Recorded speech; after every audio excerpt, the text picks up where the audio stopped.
Mysterious Island part 6. நம்மளுடைய கீரான் வந்து எப்படி பிறந்தான், கீரானோட அம்மா அப்பா யாரு அப்படிங்கிற எல்லா ரகசியத்தையும் பற்றி நம்ம கீரான் வந்து தெரிஞ்சுக்கிட்டான். இருந்தாலும் இன்னும் அதிகமான ரகசியங்களை தெரிஞ்சுக்கிறதுக்காக அவன் வந்து ரொம்ப டீப்பாக திங்க் பண்ணிக்கிட்டு இருக்கும்போது அவனுக்கு ஒரு குரல் கேட்குது. என்ன குரல் அப்படின்னா, Kieran. Kieran.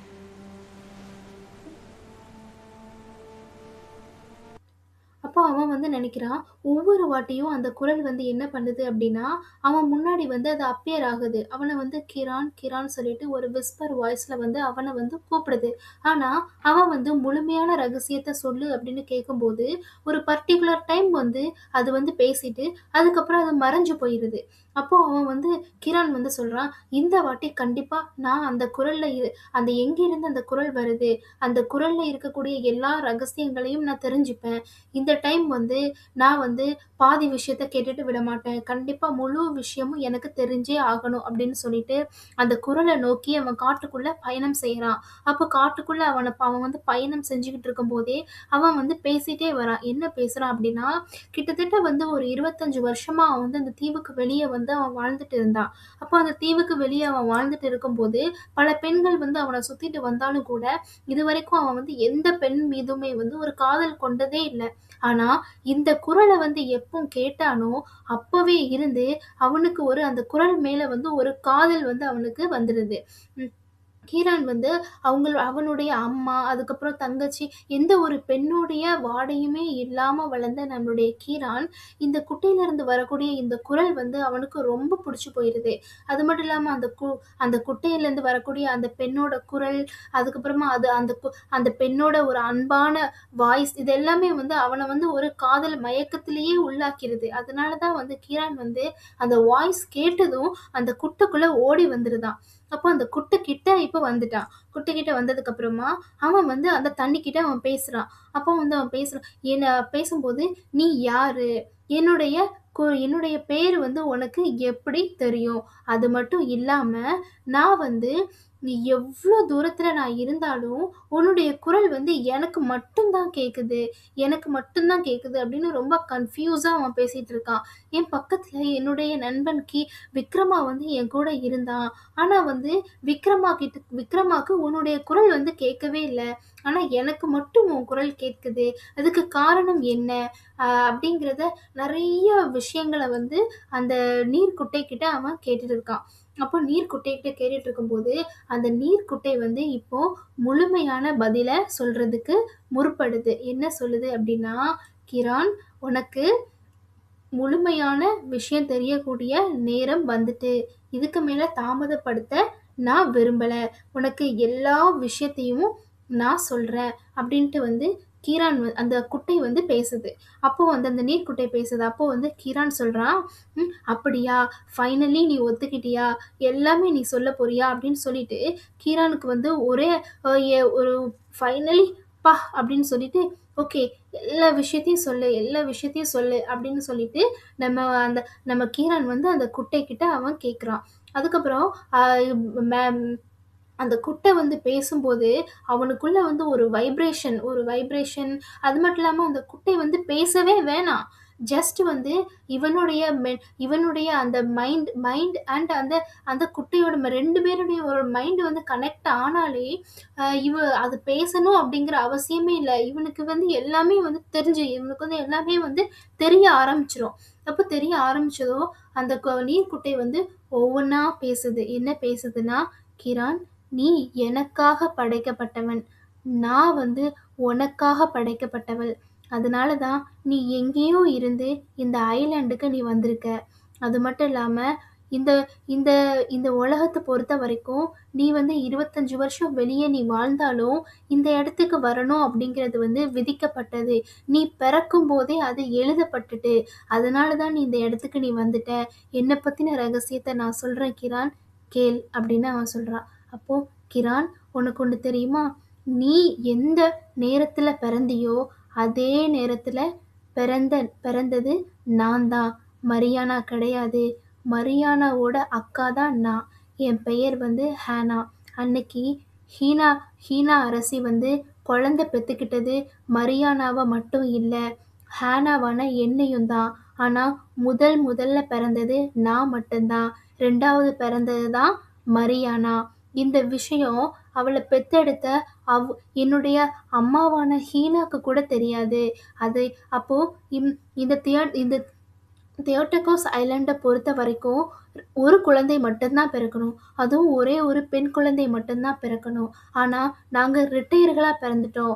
அதனால இந்த இந்த தீவு வந்து சாபத்துக்கு உள்ளாயிரும். தியோடோகஸ் மதரோட சாபத்துக்கு உள்ளாயிரும் அப்படிங்கனால பயந்து என்னுடைய அப்பாவான விக்டர் என்ன பண்ணாரு தெரியுமா? நான் தான் உண்மையான வருங்கால குயின். ஆனா என்ன தங்கச்சின்னு நினைச்சு என்னை எடுத்துட்டு போயிட்டாரு.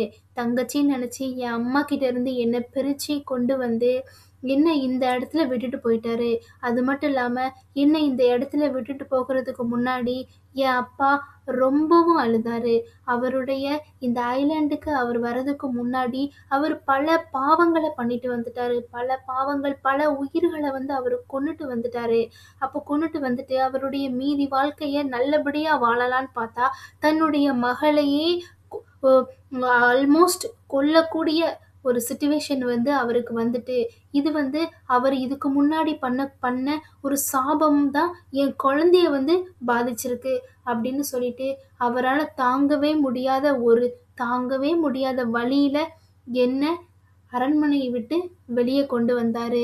வெளியே கொண்டு வந்து என் அப்பா வந்து காட்டுக்குள்ள வந்துட்டாரு. காட்டுக்குள்ள வந்துட்டு அவரு வந்து ஒரு பாம்பா மாறினாரு. பாம்பா ஏன் மாறினாரு அப்படின்னா, ஏன்னா அவர் வந்து வெளியில இருந்து வந்தவருக்கு ஏன் பாம்பாக மாறக்கூடிய சக்தி அவருக்கு கிடைச்சது அப்படின்னா, ஒன்ஸ் இந்த தீவுக்குள்ள என்டர் ஆனதுக்கு அப்புறமா அவங்க குயினை வந்து மேரேஜ் பண்ணிக்கிட்டு அவங்க ஒரு குழந்தைய பெத்துட்டாங்க அப்படின்னா, நம்மளுடைய குயினும் அண்ட் கிங் 2 பேருக்கும் பிளட் வந்து ஷேர் ஆயிரும். அப்போ ஷேர் ஆனதுக்கு அப்புறமா நம்மளுடைய கிங்குக்கு இந்த ஐலேண்ட்ல வாழக்கூடிய முழு தகுதியும் வந்து அவருக்கு கிடைச்சிரும். அப்போ அதனால நம்ம குயினுக்கு எவ்வளோ சக்தி இருக்கோ அதை விட அதிகமான சக்தி கிடைக்கிறதுக்கு கூட நம்மளுடைய கிங்குக்கு வாய்ப்பு இருக்கு. தியோடோகஸ் மதர் மனசு வச்சா எல்லாமே மாறும் அப்படின்னு. ஆனால் பல முறை வந்து நம்மளுடைய நம்மளுடைய அரசர் வந்து என்னை அந்த குட்டைக்குள்ளே விட்டுட்டு போனதுக்கு அப்புறமா நான் தான் அக்கா அப்படிங்கிறது ஒரு வயசுக்கு அப்புறமா தான் அவருக்கு தெரிஞ்சுது. ஏன்னா ஒரு சில வயசுக்கு அப்புறமா தான் நம்மளுடைய மாணிக்க கல் வந்து என்ன பண்ணும் அப்படின்னா, மாணிக்க கல் வந்து அடுத்த குயினான மரியானாக்கு கொடுக்கும்போது மரியானா தான் குயின் அப்படின்னு சொல்லிட்டு அவகிட்ட கல்லை கொடுக்கும்போது அந்த கல் வந்து மரியானாவை அக்செப்ட் பண்ணலை. அப்போ தான் கண்டுபிடிச்சாரு மரியானா வந்து தங்கச்சி, குட்டைக்குள்ள விட்டுட்டு போன நம்மளுடைய ஹேனா வந்து அக்கா. அப்போ எவ்வளவோ முறை வந்து என்னை வந்து இங்கேருந்து எடுக்கிறதுக்கு நம்மளுடைய கிங் விக்டர் வந்து முயற்சி பண்ணாரு. ஆனால் அவரால் முடியலை அப்படின்னு சொல்லிட்டு அவர் ரொம்ப வருந்துது அப்படின்னு சொல்லிட்டு எல்லாமே அவ வந்து சொல்லிட்டு இருக்கா. அதுக்கப்புறம் நம்ம கிங் விக்டர் வந்து என்ன பண்றாரு, ரொம்ப கண்ணீரோட துக்கத்தின் உச்சத்துக்கே போயிட்டாரு. அவர் என்ன பண்ணிட்டாருன்னா, துக்கத்தின் வீட்டுக்கு போயிட்டு சந்தோஷத்தை கொடுத்துட்டு அவரு வெளியே வந்துட்டாரு. அந்த மாதிரி அவர் வந்து ரொம்ப சேட் ஆயிட்டாரு. அதனால தான் வந்து மரியானா பிறந்ததுக்கு அப்புறமா நம்ம கிங் விக்டர் வந்து ரொம்ப சேட் ஆகி எந்த ஒரு ஆளுமையும் பண்ணாம தன்னுடைய குழந்தைய நம்மளே வந்து பறி பண்ணிட்டோம், உயிரோட பறி பண்ணிட்டோம் அப்படிங்கிற வேதனையில அவர் வந்து மக்களை வந்து கூட சந்திக்காம அவர் வந்து இறந்து போயிட்டாரு. அதுக்கப்புறமா வந்து ரொம்ப அழுகுறாரு. தியோடோகஸ் மதர் கிட்ட எவ்வளவோ அவர் கூப்பிடுறாரு. தியோடோகஸ் மதர் கூப்பிடுறாரு, எனக்கு ஏதாவது ஒரு பதில் சொல்லுங்க. ஏன் எனக்கு 2 குழந்தைங்களை கொடுத்தீங்க? இதுக்கப்புறம் வந்து என்ன நடக்கும்? எனக்கு வந்து புரியவே இல்லை. நான் வந்து தியோடோகஸ் மதரோட சாபம் வந்து மிகவும் ஆபத்தானது அப்படிங்கிறது எனக்கு தெரியும்.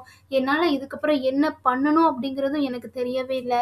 எனக்கு ஏதாவது பதில் சொல்லுங்க, எனக்கு ஏதாவது பதில் சொல்லுங்கன்னுங்கும் போது தியோடோகஸ் வந்து நம்ம விக்டர் முன்னாடி அப்பேர் ஆகவே இல்லை.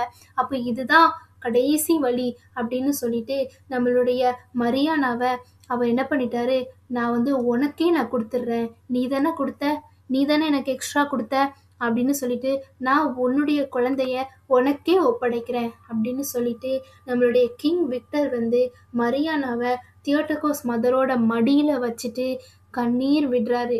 அவரால வந்து அக்செப்ட் பண்ணிக்கவே முடியல. நம்மளுடைய ஹானாவ வந்து இந்த இடத்துல வச்சுட்டு போறதுக்கு அவருக்கு வந்து கொஞ்சம் கூட முடியவே இல்ல. அவருக்கு வந்து என்ன சொல்றதுன்னே தெரியல. அவ்ளோ வேதனையா இருக்கிறாரு. அதுக்கப்புறமா வந்து, "நான் தான் இந்த இடத்துல உன்ன கொண்டு வச்சேன்" அப்படிங்கிறது வந்து ஒரு அடையாளமா இருக்கட்டும். சப்போஸ் கண்டிப்பா நான் உயிரோட இருப்பனா, இல்ல இதுக்கப்புறம் இருக்க மாட்டேனான்னு எனக்கு தெரியாது.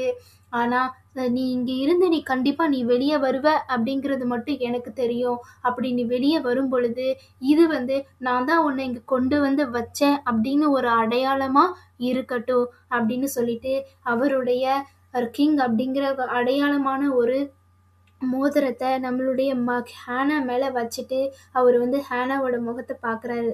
ஹேனா அப்படி குழந்தை யாருக்கு தான் பார்க்கறதுக்கு பிடிக்காது? அவருக்கு வந்து விட்டுட்டு போக மனசே இல்ல.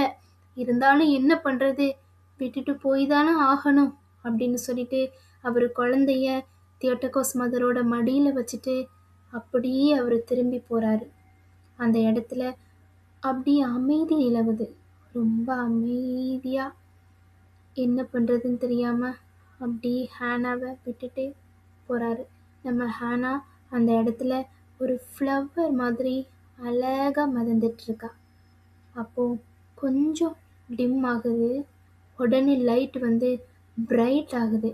ஏன்னா நம்ம தியோடோகஸ் மதர் அப்பதான் அப்பேர் ஆகுறாங்க. அப்படியே வந்து நம்ம ஹேனாவ அப்படியே ஹக் பண்ணிக்கிறாங்க. அப்படியே ஹக் பண்ணிக்கிட்டு, "அம்மா கிட்ட நீ வந்துட்ட. இனி உனக்கு எதுவுமே இல்ல. நீ வந்து ஒரு இம்மார்ட்டல். இந்த இடத்துல இருக்கிற வரைக்கும் நீ ஒரு இம்மார்ட்டல். உனக்கு பசியோ, தூக்கமோ, அழுகையோ, எதுவுமே இல்ல. நீ தூங்கிட்டு இருக்கிற வரைக்கும் நீ ஒரு இம்மார்ட்டல்" அப்படின்னு சொல்லிட்டு அவ ஆ அவங்க தியோடோகஸ் மதர் வந்து பேசுறாங்க. இது கூட தியோடோகஸ் மதர் தான். அவங்களால அவங்களோட உருவத்த எப்படினாலும் மாத்தலாம் அப்படின்னு சொல்ல, ஹானாவ பத்தின எல்லா ரகசியங்களும் தெரிஞ்சுக்கிட்ட நம்மளுடைய கீரான் வந்து சொல்றான், "கண்டிப்பா உன்ன இந்த இடத்துலருந்து நான் வெளிய கொண்டு வருவேன். வெளிய கொண்டு வரதுக்கான வழிய நான் கண்டுபிடிப்பேன்" அப்படின்னு நம்ம அம் நம்மளுடைய கீரான் வந்து அவளுக்கு ஒரு உறுதிமொழியா சொல்றான். "கண்டிப்பா என்ன ஆனாலும் பரவால்ல. என்னுடைய உயிரே போனாலும் பரவால்ல. உன்ன இந்த இடத்த விட்டு நான் கொண்டு வருவேன். தியோடோகஸ் மதரோட சாபத்துக்கு உன்ன நான் உள்ளாக்க மாட்டேன். என்ன நம்பு" அப்படின்னு சொல்லிட்டு, "என்ன நம்பு? நம்மளுடைய காதல நம்பு" அப்படின்னு சொல்லிட்டு நம்ம கீரான் வந்து ஹேனா கிட்ட பேசுறான். இதுக்கப்புறம் என்ன நடந்தது அப்படிங்கிறத ஹேனாவ எப்படி வெளிய கொண்டு வந்தான் அப்படிங்கிறத நம்ம அடுத்த பார்ட்ல பார்க்கலாம். பார்ட் 7ல நம்ம பார்க்கலாம். ஸ்டோரி பிடிச்சிருந்தா சப்ஸ்கிரைப் பண்ணுங்க.